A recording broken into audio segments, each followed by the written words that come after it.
Please welcome Emma and Lindsey. Hi, everyone. Hello. So I guess first of all, I mean, David, gave us a mini introduction, but I think first of all, we should start out by hearing a little bit more from you, just sort of what it is that you're doing, and also why am I asking you questions about health in the gaming industry? Why should we listen to you? Yeah. So I'm a medical doctor by trade. I'm trained in the field of physical medicine and rehabilitation. Prior to this, I was working with traditional athletes. I was working with people recovering from strokes, people suffering with musculoskeletal pain, sports injuries, things like that. I have been pursuing esports medicines for around 2.5 years now. I formed GamerDoc officially this summer, but I've been working on it for quite some time, working with both casual gamers and esports athletes. I was recently appointed to a faculty associate at NYIT in the Center for Sports Medicine. I've also worked on content creation for a couple of other medical schools. I have a book coming out on esports medicine this next year. It's going to serve as a handbook for people who want to treat an esports athlete, but might not know what that means. And then also I do nonprofit work. I founded Queer Women of Esports this summer, and then I'm the advocacy director for Wiggy. So lots of things. So quite the resume for sure. So why is it that we should be focusing on health in the gaming industry? Like, what is it that will it make us better gamers overall, or? That's the question, right? You can't say focus on your health because it's good for you, right? No one wants to hear that. No one wants to hear focus on your health because your heart's going to be better, your insulin resistance is going to be better, because your blood pressure is going to be lower. That's not what people hear. That's not just for gamers, that's for every single one of my patients. So that's the party line, right? If you focus on your health, it's going to make you a better gamer. And that's what gets people interested. That's what gets orgs interested. That's what gets people excited about esports medicine.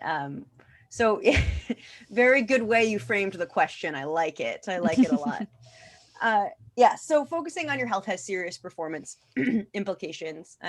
And for me, the basic fundamentals of health, there's nutrition, there's sleep, and there's exercise. Of course, there's a bunch of people in chat are going to be like, what about this? What about this? What about this? What about this? Of course, there's other variables. Of course there are. But if you're not getting enough sleep, you're not eating correctly, and you're not exercising, your health isn't going to be where it could be, and subsequently your performance isn't going to be where it could be. So I think a good example is nutrition, right? Nutrition. I love talking about nutrition. As close as you can get to a plant-based diet, the better you're going to perform, right? And I'm not trying to make everyone vegan, right? I don't care what happens to me in life. I will never stop eating cheese. I love cheese so much. I will never stop eating cheese. But, humans weren't meant to eat large quantities of meat. If you think about as our digestive system was developing, 95% of human history, we were hunter-gatherers, right? And in that part of society, how often were the men folk coming home and like beating their chests and over like a large kill? Not very often, right? A large proportion of our diet was from the women gathering. It was plant-based. So subsequently, this large influx of meat is relatively new. So and now I'm circling back to performance. Here we go. As our gut was developing, the bacteria in our gut was developing, right? There's trillions and trillions of bacteria in our gut. It's called our microbiome. And those bacteria are mostly good, right? So they protect against illness. They decrease inflammation. They kill other bacteria. So they'll kill the bad bacteria.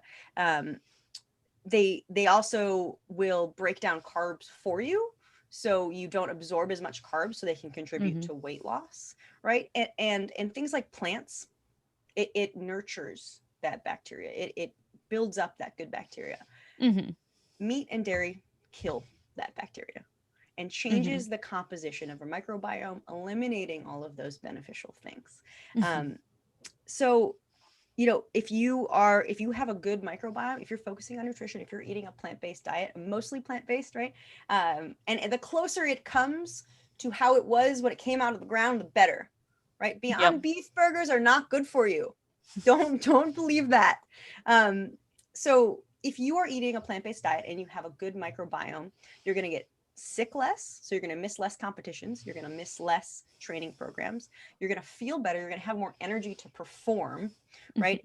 And you're going to have all these other beneficial effects that aid performance. So that's like one example that I always give.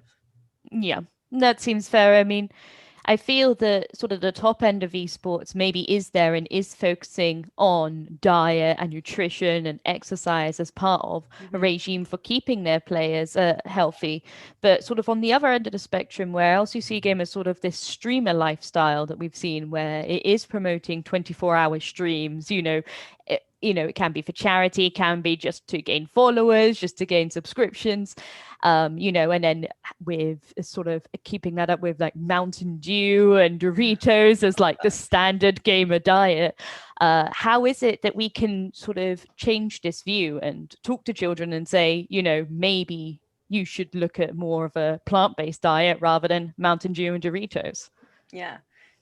So I think one of the beautiful things about esports is how governed it is by influencers, right? How much of an effect influencers have on the rest of all of us. So, there's a top-down approach that can definitely be effective. You have esports orgs, you have gaming, because I don't really consider 100 Thieves in esports orgs anymore, or like FaZe, but I guess they are. But the brands focus largely on influencing. You have them start to adopt some of these healthy behaviors. So you get buy-in from the organization, you get buy-in from the CEOs, and how you get buy-in from them is you say, performance, this is going to make them better, this is going to make them game better, and they're going to game longer. You're not going to have to go find new talent when they turn 22.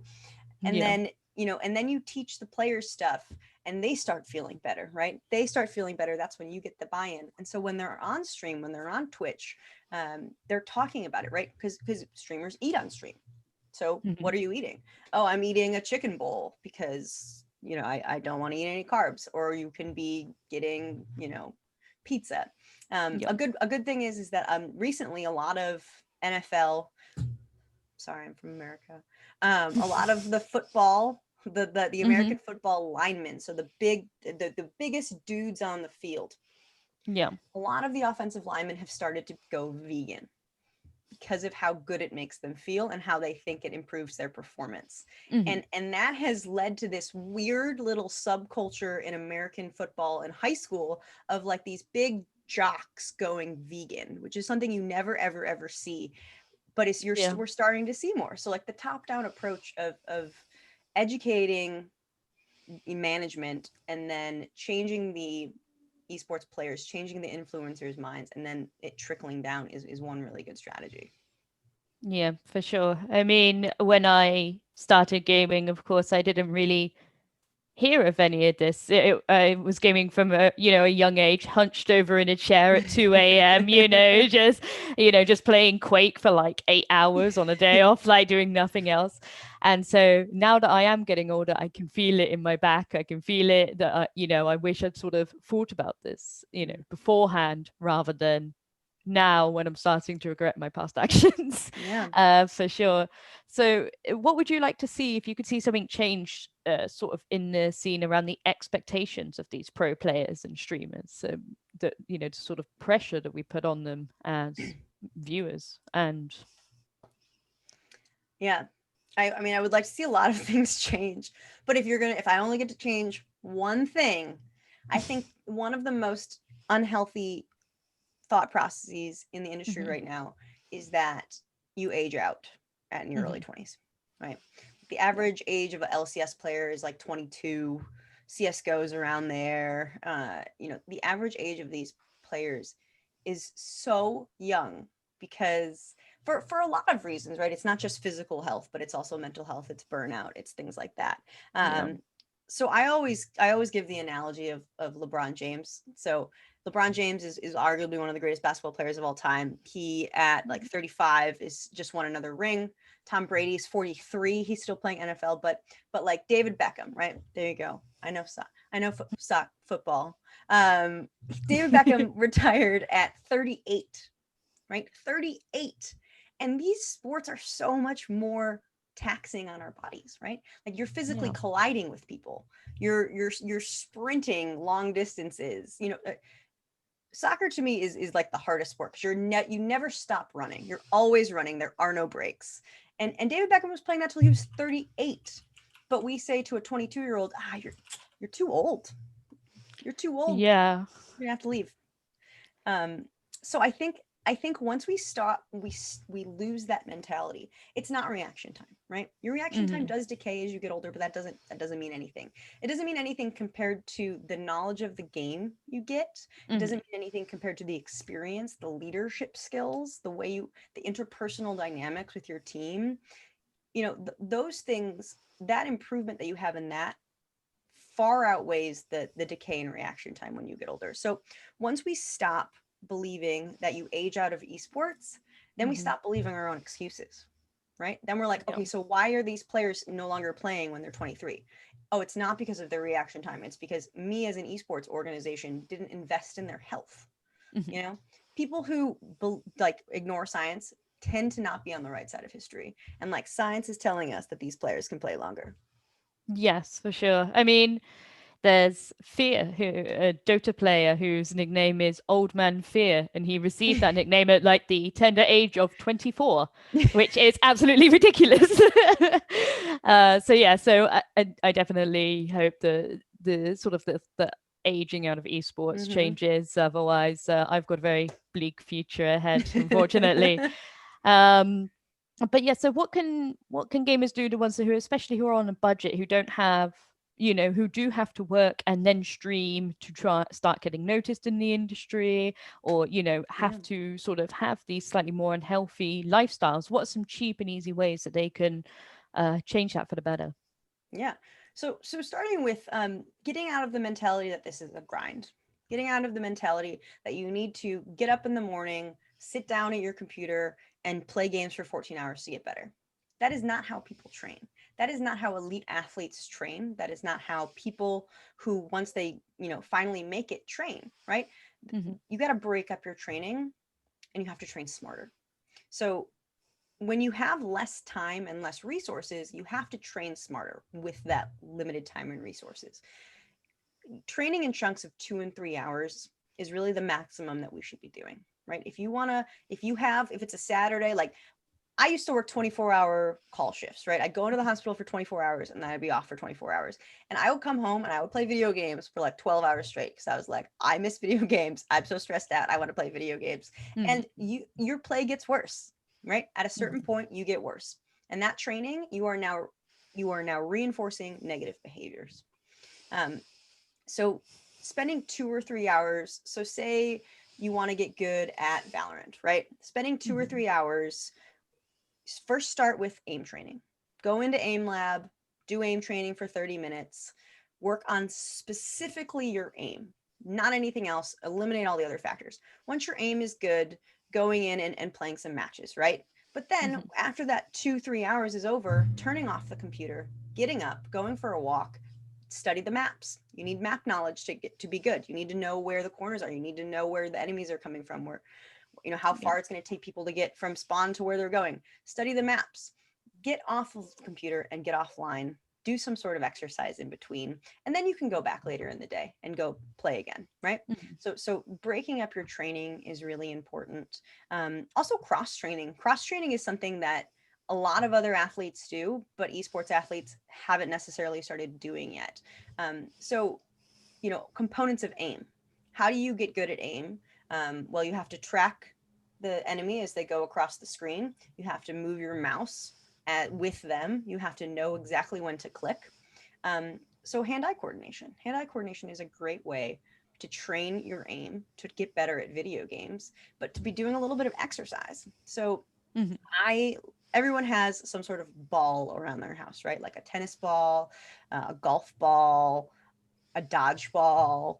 And so just having a ball in your hand and just throwing it up and down and watching it, right? Throw the ball up and down a bunch of times, watch it. Throw it to the other hand, watch it. You're working on your hand-eye coordination. You're working out your eyes. You're doing a lot of things that are going to help benefit you down the road, right? All of our muscles that we use for gaming can be trained. They can be made better, including your eye muscles. Another one that I love is warm up and cool down. And I'm not talking about getting in and training your aim. That doesn't count as a warm up, right? I'm talking about physically warming up. So I love to do like star jumps for my hands. For me, I have no free time, right? I have no free time. So if I'm going to warm up for gaming, it's got to be 20 seconds. 20 seconds, that's all I need. Because when you do warm up, you're dilating the capillaries, you're boosting the blood flow to the tiny little muscles of your hand. This is not only going to prevent injury, right? Because it's giving them a little bit of a boost before you start putting an increased load on them, but it's also going to prevent injury down the road, and it's going to make you better, right? If your hands are working better quicker, that's going to make you better. It's super simple. So I'm doing what I call star jumps. You know how when you were a kid, you used to have to go in a little ball and then jump up like that? Yep. Did you ever have to do that, Emma? What is gym? I don't know what like physical education classes are like in the UK, so I'm not entirely sure. They were called PE. Ah. So we would call them PE rather than gym. But yeah, we would do things like that sometimes indoors if it was rainy. Lots of like outdoor hockey on gravel, which was weird. Didn't make a lot of sense. A lot of football, but like football rather than soccer. Well, soccer, I suppose, is a similar thing. But yeah, we did, to curl up and have to jump and, learn like how to do a press up and burpees and like assault courses and stuff. Isn't it wild that as like 12-year-olds, we were getting more exercise than we are now? For sure. Us. So like a star jump. So I call them a star jump. So you start with your hands really tight, balled up in a fist, and then you extend your fingers back, extend your hand back, and spread your fingers wide. And doing that fast as you can, 20 times, right? That's all you need to do. I have way more exercises. If you follow HP for 1HP, they have incredible exercises. Matt's on TikTok all the time doing hand and wrist exercises specifically for gamers. You can do that. Go for it. But all you need to do is this 20 times before you start gaming, and you're going to see improvements, right? It's the little things, right? We spend so much time believing our own excuses, right? I don't have time to go to the gym. I don't have time to do yoga. You can get on the ground and do 5 push-ups, right? You can do 10 lunges. You can do sit-ups. You don't have to spend 2-3 hours exercising.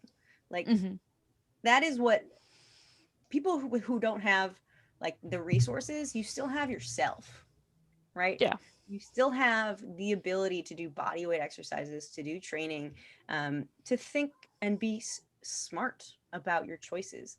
And I think, to me, that's all you really need right now in to improve is because there are so many things out there that we could be doing, but no one's doing. So once you start touching 1 or 2 of those variables, you're going to be light years ahead of everybody else.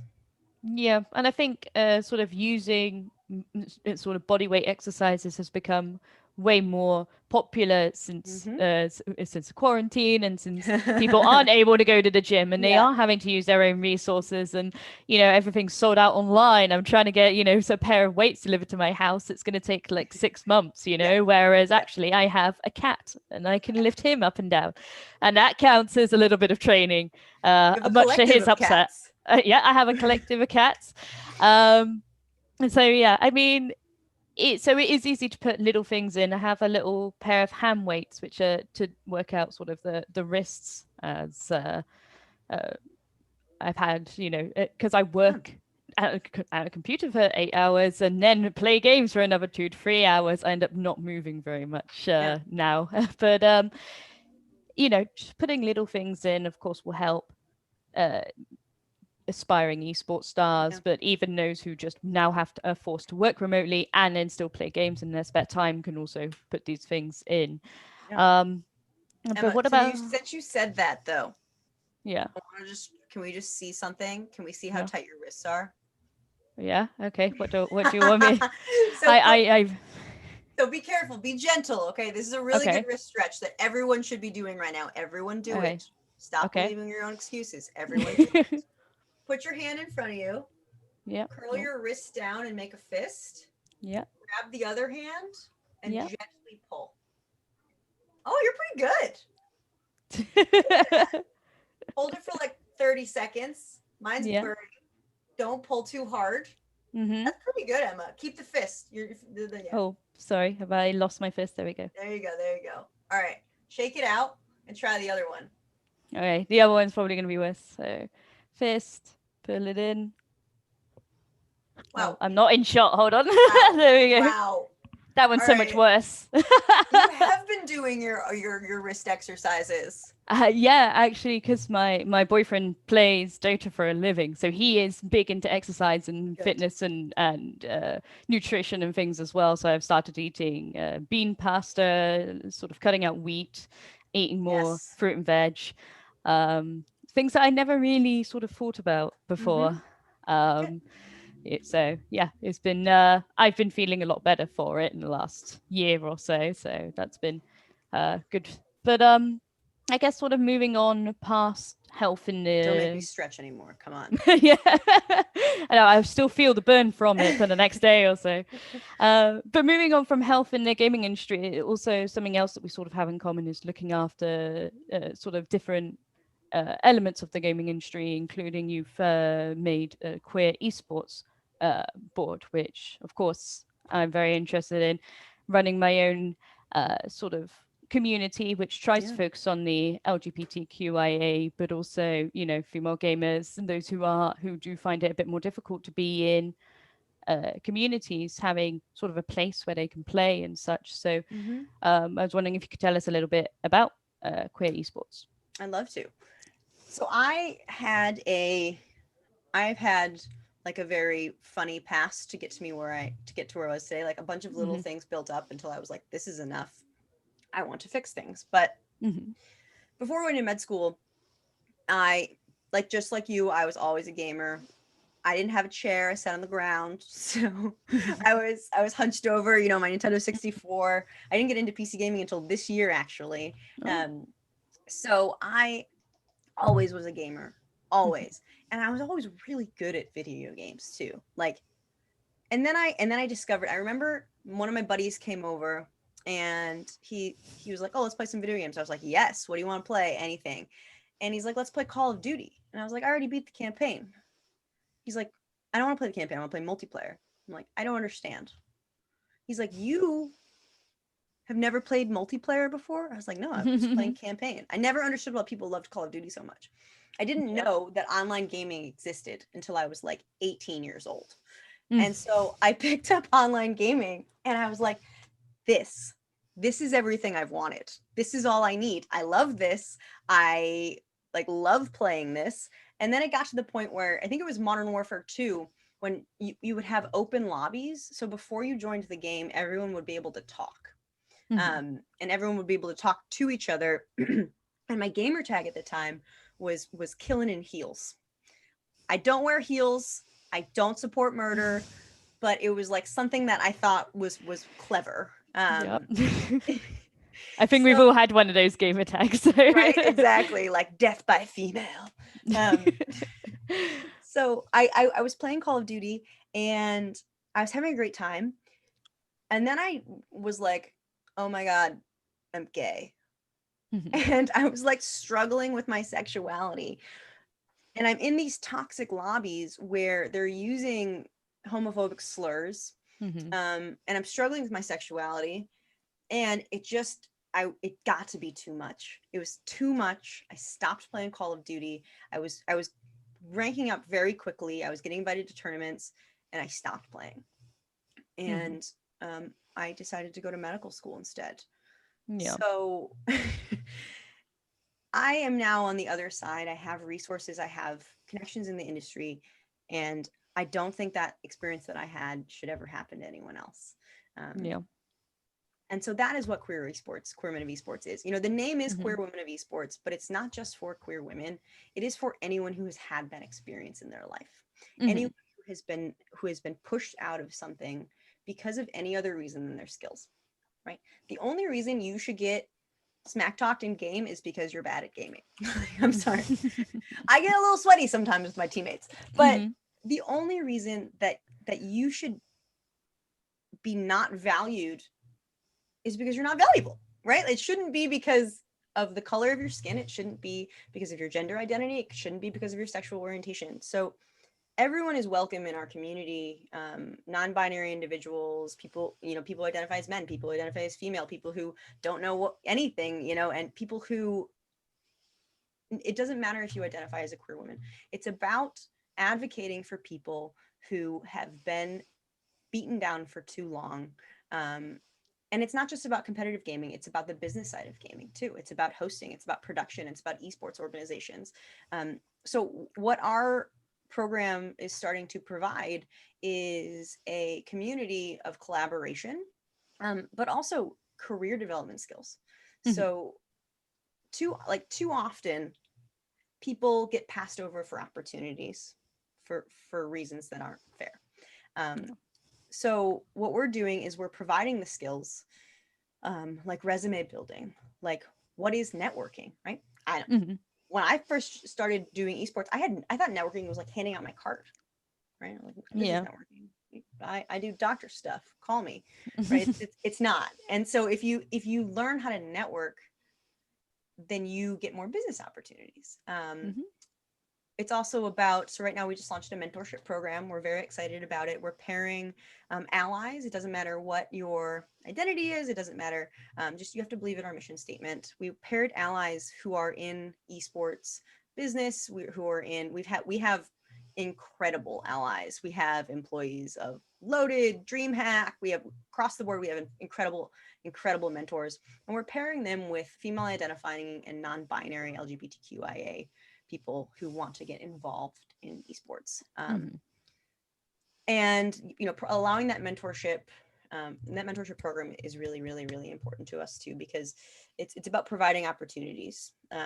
So that's kind of like the basics of what QWE is. We're still, we've only been around for a couple of months. We still haven't actually done a hard launch. We will be hard launching in February. We have some merchandise that's going to come out with a Teo.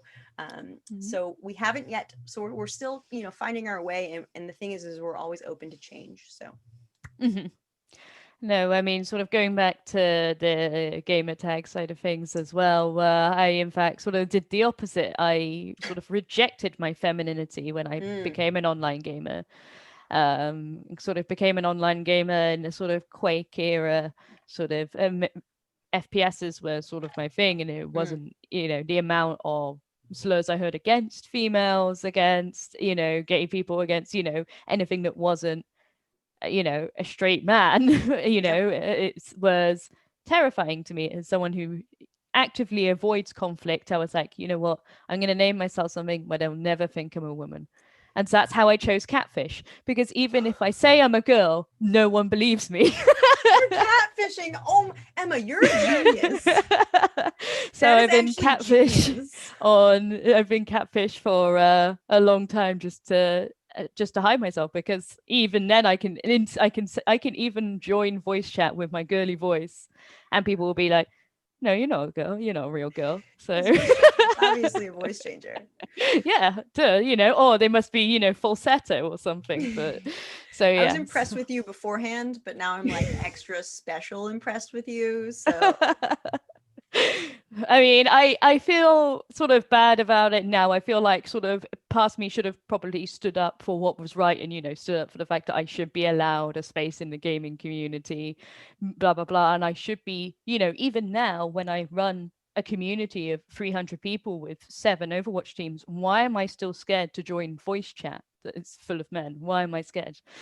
So, I would still like to have a bit more confidence, but I have the backup of catfish if I ever need it. It's there. Yeah. And that's terrifying, right? That is the reason why we're doing what we're doing, is because voice chat is essential to competitive gaming. You can't not use voice chat in a team game. But women and LGBTQIA individuals and people who have had this experience can't use voice chat because they get harassed.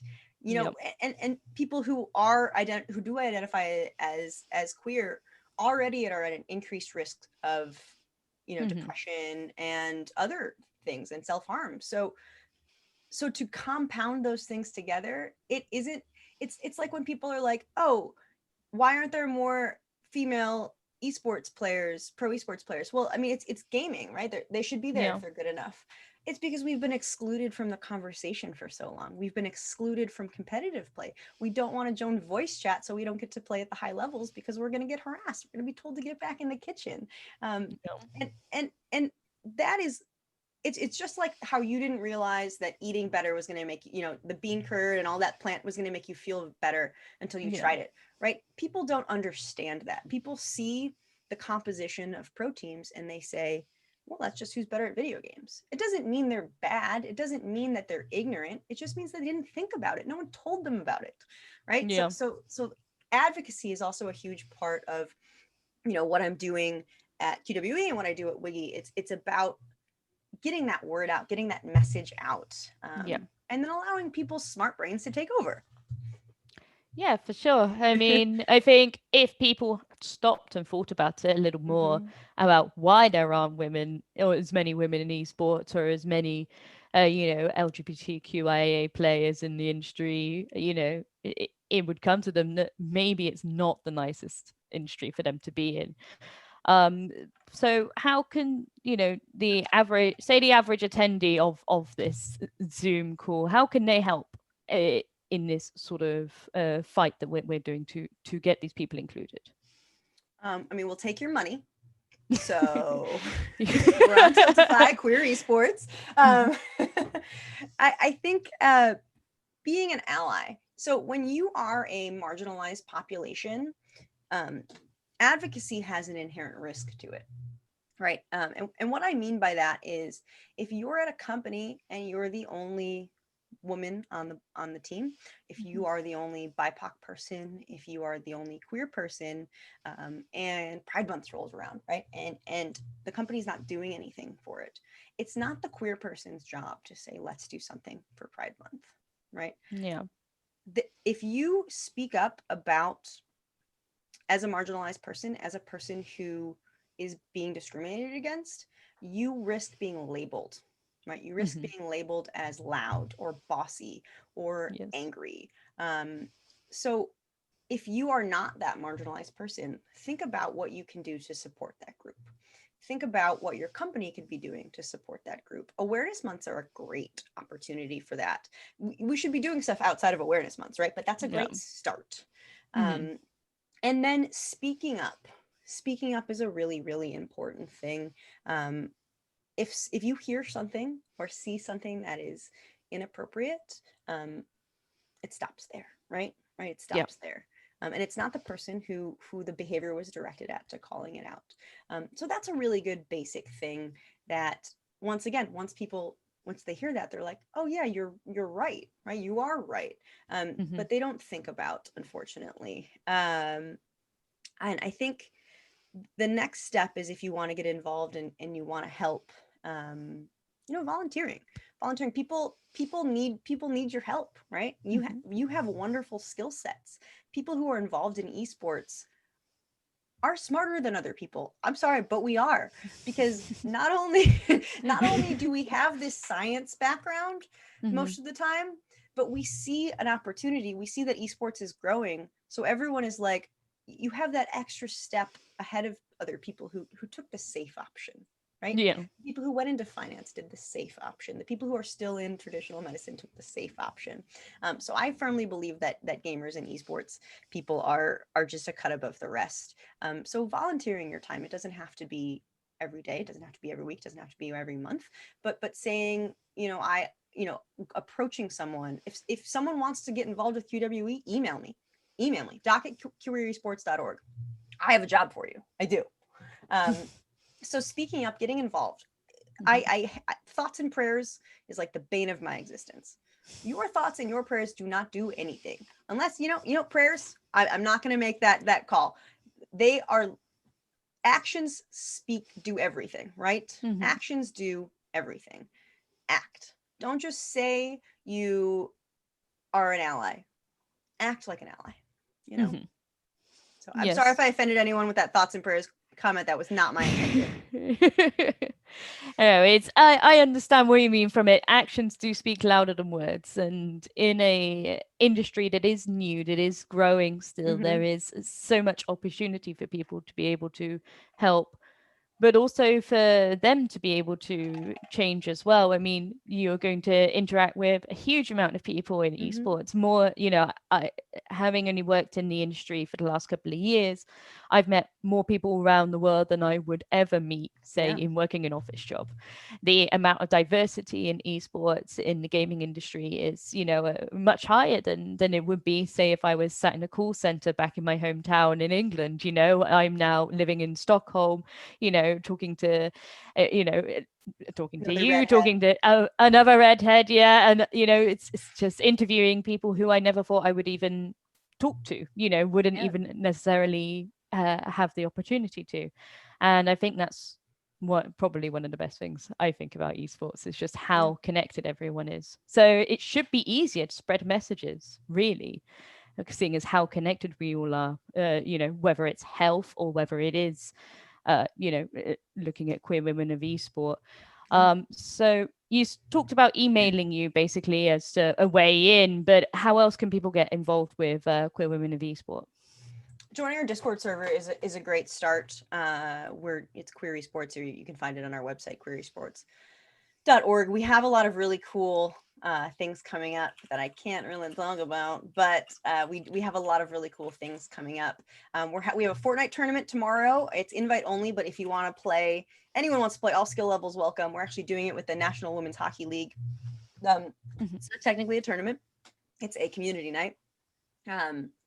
So if you want to get involved in that, that's going to be fun. But getting on the Discord server, that's where we post our opportunities. For example, today, let me get the names before I forget. Someone from a video game developer approached me or emailed me, and they have this game. They have this Kickstarter for this game from Snowbite Studios coming out, and it teaches. It's called Time Tales. It teaches. It's targeted towards youth, and it's targeted towards LGBTQ and women and female youth. I don't know how to say that. Pediatric population. The youths. I sound like an old person. And it's targeted towards teaching them the beginnings of how to code. And how to get them, it's getting them to enter the STEM pipeline early on. And it's a Kickstarter, and they need like $5,000 more. And they're like, hey, will you come on stream with us and just talk about your org and then talk about our game and play the game? And we were like, yes, this is a great opportunity. This is perfect. So that's something that's like gets posted to our Discord. Like, hey, there's an opportunity if someone wants to go stream with them. So getting involved with our Discord. We do have a mentorship program. The applications are closed right now, but they will open back up in April. We're going to be doing it every 6 months. We're always looking for qualified mentors. Like I said, you do not have to identify as a queer woman to sign up. You just have to be an ally. And so that is something that we're very passionate about. And lastly, we will always take your money. Yeah, I think that might be something that people tiptoe around a bit more, especially on social media and things. Just how much good money does actually do to these organizations. Just if you try and imagine how good quality work you get for free, it's usually on the lower end of things. You can have some amazing people, the people who help out in the Cat Collective do so for free, and so I couldn't ask them to do a better job than I do than they do. But of course, you're going to get what you pay for at the end of the day. You want a flashy new website, that's going to cost $1 or $2. You want to so I think that is something that is tiptoed around a little more. So just before we sort of start to wrap up, if anyone does have any questions, we do have a questions section of the Zoom. If anyone has any questions for Lindsey or myself, please ask them in there. However, there will also be a second Q&A happening in the Women in Games Esports Discord after the webinar itself. So you'll have a chance to go to both. first Emma, question are you is, okay with me dropping the Discord link into this chat? yes, I was just about to say it's Okay. I just wanted to make sure. Charlie has asked for it, so let's put it in and make sure that everyone's able to join and, you know, partake as well. And Also join the Women in Games Discord. also that. And the Cat Collective. Join And them all. Cat Collective. Join them all. Especially if you're a cat fan, like that's or Overwatch. Those are the two main things, it seems. I'm gonna get back into Overwatch. We need to do a joint little like tournament because yes, I'm very impressed by you, Emma. Like the stuff that you do and the way you conduct yourself is just impressive and inspiring. And yes. Thank you very much. I mean, I've sort of watched what you were doing for a long time, been a follower for you on Twitter for a while, and sort of looked at what you're doing just because I've been sort of having my own adventure in health in the gaming industry. So to actually get to interview you and talk to you was a really great experience. So thank you so much for agreeing to come and talk to us today. Of course. But yeah, we'll definitely play Overwatch together at some point soon. But yeah, I mean, the Cat Collective actually has its own tournament this weekend. If any of you want to tune in, it's a Farah Mercy tournament. So those are the only two heroes you'll be seeing. So it'll be duos. So it's 2v2. There are 9 teams competing. And there's a prize of Blizzard dollars for the winners. So that will be happening on Saturday, starting at 1 p.m. CET, if anyone is interested in joining. But do you have anything else you'd like to say before we wrap this up, Lindsey? No, thank you. I mean, thank you to you. Thank you to David and for organizing this. This is, I can't believe I got to talk about medicine and QWE in one sentence. Or in one talk. I usually am speaking about one or the other. And so talking about both of them is really enjoyable because as you can tell, I'm very passionate about both of them. No, it's great to be able to speak about it. Be able to speak about both of them as it is something that's obviously we're both quite passionate about. But we just got a couple of questions come in. So from Amber, they ask, can we see you model your top 5 exercises that you would recommend? So yeah, the star jumps are a great one. The wrist flexion exercise is a really good one as well. That one, yeah. And you can also do a wrist extension exercise by pulling backwards on your fingers. There you go. There you go. How's that feel? You should feel the burn down here too. Yeah. Really... Yeah. Don't do them too fast, okay? Don't do them too fast. Slow and steady, yeah. And then you can also do individual fingers, which is great. Oh, my finger just cracked. Individual fingers, you can do 2 at once too.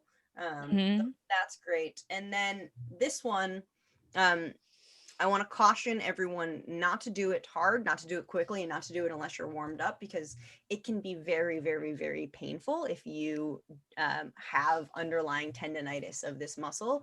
But you put your thumb into your finger like this. So it's like that. You close your finger and then you pull your hand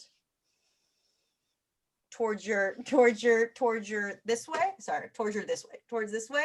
And then you push your hand into there and you feel the stretch here. Sorry, I explained that really poorly. I really explained that poorly. I'm trying to help by demonstrating. Right, you pull your hand this way and you feel the stretch along the 2 muscles of your thumb. Your abductor pollicis longus is your abductor pollicis brevis. This muscle is going to stretch there. And that's why the thumb is kept inside the closed fist, because it keeps it stationary. And you feel the stretch all the way down, and doing that on both sides. So just do not do that a lot, but that is a great stretch for those muscles, because you never stretch those muscles ever. So keeping them stretched, and that's a really good one for console gamers as well, because they're using their thumbs more. So those are my top stretches. All right. And one from Jasmina as well. What would be your number 1 tip from rolling into the gaming industry, not as an esports player? Yeah, that's a really good question. I say knowing how to network and not being afraid to network. You know, joining discords you want to get involved in. Social media is also a really magical tool. You can use social media to talk to anyone you want. You know, back in the day, if you wanted to start a business, if you wanted to get involved in the business, you had to cold call people, you had to go resume shopping door to door, you had to send out ads. Now all you need is a phone, right? All you need is a Twitter account, and a professional Twitter account. I grew GamerDoc like exclusively using Twitter for a year. You know, conducting yourself professionally on social media is a talent that needs to be learned. It's a talent that needs to be honed. But if you want to get involved, if you want to be a Dota caster, right? That's what you want to do. You want to create a social media account, make a professional photo, make it look nice, make your bio really clean, make sure it says that you're interested in Dota, and then follow all of the people who have the job that you want. And turn on notifications for them too. So when they post, go to their post, read what they're saying, comment something intelligent, comment something that stimulates conversation, right? Do that 3 times a day, right? Do that 3 times a day for a month, and you're going to be a part of the conversation. People are going to know who you are without ever having met you. And people will start to notice you. And so then when you send that email and you're like, hey, I noticed you had a job opening. My name's blah, blah, blah, blah, blah. I don't have a significant amount of experience, but they're going to know who you are, right? They're going to know your name. They're going to recognize your name, and that's going to give you a leg up. So using social media appropriately and professionally is something that I really think it's a great tool. Yep. Yeah, definitely. I mean, that's sort of where I started most of the Cat Collective things, was on social media, was through Discord, through Guilded, through Twitter, through YouTube, through, you know, any of the platforms that you can use, you know, use them to your advantage, you know, start that small time brand. It will grow very, very quickly, especially if it's something that people can really get behind, I find. And the last question as well, so from Adam, is a 10 out of 10. Thank you for this session. And that they work with a variety of ages in this space, and health and wellness is the big push in the education space all across the board, esports and in general. Is there specific health issues you see in young esports athletes that esports educators should look for in the key stage 12 age groups? And how do you address the problems? That's a really good one. So we don't see a lot of injuries in that population because they are so young. Their bodies are so malleable. Their rubber band is still very stretchy. But we do see the development of bad habits. So posture is a big one in K-12. When I see a 25-year-old, a 30-year-old gamer sitting like this, there's only so much I can do, right? Like that is years and years and years of bad habits. So encouraging your players to practice good posture, to do posture checks every time they die, to do posture checks in between matches. And the best thing I say is sit up like you're pinching, a $20 bill between your shoulder blades. You don't want to pinch them up, but down and back, right? And that is how, and engaging your core. And as a educator, as someone who is, in a position to take advantage of this, make sure that they have chairs. Make sure that wherever you're gaming, there are chairs and not couches. That's the problem we come to with console gamers. If there's an esports program at a high school, they tend to be in like a lounge area with lots of couches. That's real, that there's no support there. They're all going to sit forward and lean forward on their forearms and play like this. And that posture, that terrible posture is going to lead to lengthening of the back muscles and weakening of the back muscles and tightening of the chest muscles. And that maladaptive posture only gets worse with time. Also right now during COVID, when we're all, working or learning from home, is if you are on, running an esports team, just doing a quick check-in and seeing where they're gaming. Because oftentimes that computer is set up for mom and dad, or mom and mom, or dad and dad, and not for the kid. So they're down here, right? They're down here playing, and that's not good for them. So teaching the parents, or getting the kid permission to move the monitor up and down, to move the chair up and down. And then if they are console gaming, pulling that office chair over and gaming is also really important. But posture is a really good one for K-12. Yeah, and I think it's probably something we can all think about. I mean, as soon Mhm. as you said it, I sat We up all a little sat up straighter. straight. Yeah, and probably everyone else in the audience did as well. But yeah, no, I used to have an awful chair. I didn't used to have this nice Mhm. gaming chair with a straight Very back. I used to have nice. a very small chair with like, it was like sort of half. It was about this high, and it was too low for my desk and non-adjustable. And then, every night I was like, God, I wonder why my back hurts so much. And it took like 6 months for me to be like, it's probably this chair. It's probably this chair. Yeah. So thank you, Adam, for that. We did just get one more. So we'll take this one and then we'll have to close the questions and transfer over to the Discord for any additional questions that you may have. So the last question is, are energy drinks as bad as we think? So I guess this is sort of a two-pronged answer, really. I mean, it's a two-pronged question. How bad do we think energy drinks are as a collective? Mm-hmm. And are they that bad? I mean, because we've sort of condemned sugar as a social protocol. We've condemned sugar. We're starting to condemn wheat.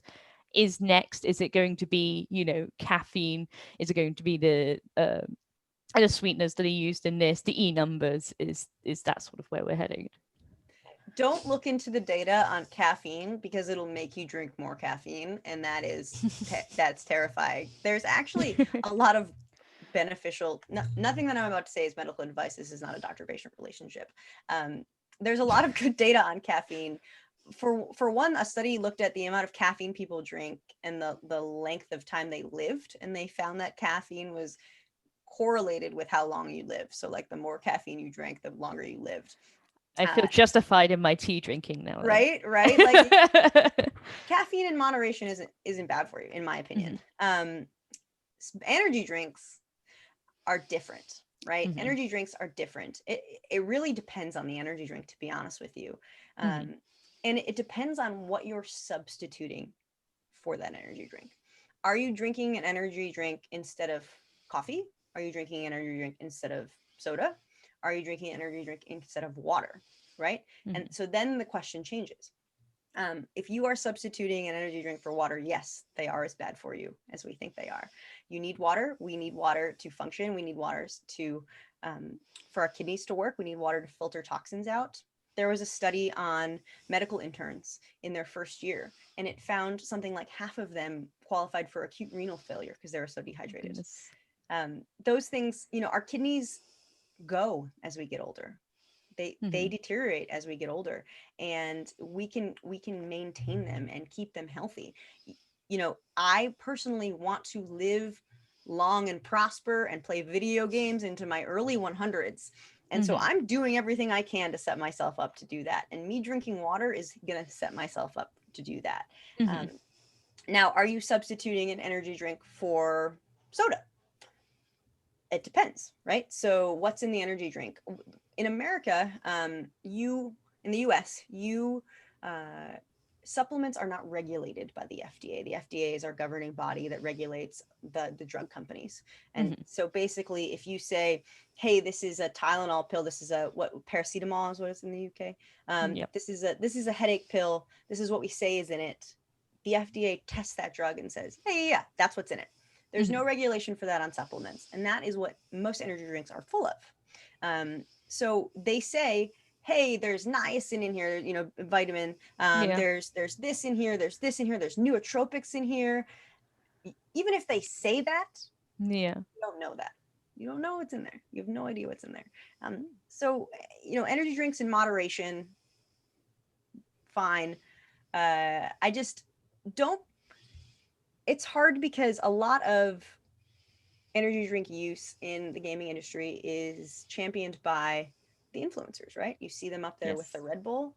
I can tell you confidently, firsthand experience, that's not Red Bull in that drink. It's water, right? They have to have that Red Bull in their hand for sponsorship reasons. I can confidently tell you that player dumped out that Red Bull and filled it with water. So the athletes are not drinking as much energy drinks as you think they are. No, I mean, I feel if they were, we'd see them all sort of shaking like halfway through their game, and their aim would be well off. I mean, you see how many have Red Bull fridges behind them, you know, completely stacked, you know, that they stay stacked for a reason. Like they're not drinking their way through the whole fridge. Right, but thank you very much for that last question. I think we're going to move this over now to the Discord. So that's the Women in Games Discord. Gemma has just kindly put a link in the chat, so you know, please feel free to hop on over there if you do have any more questions for me or for Lindsey. But thank you very much again, GamerDoc, for joining me for this webinar, and thank you everyone who joined and everyone who participated as well. I hope you all have a great evening, or I suppose afternoon for you as well, wherever you are, whatever time it is for you. Thank you again, and yeah, have a great evening. See you in the Discord. And let me just say, on behalf of Women in Games and behalf of all our fantastic attendees, that was an amazing session. So you only have to read the chat to know that you know, someone was saying, "Gosh, this is free. Why aren't we paying for this? This is such amazing advice." So well done to you, Lindsey and Emma, for putting on this fantastic conversation.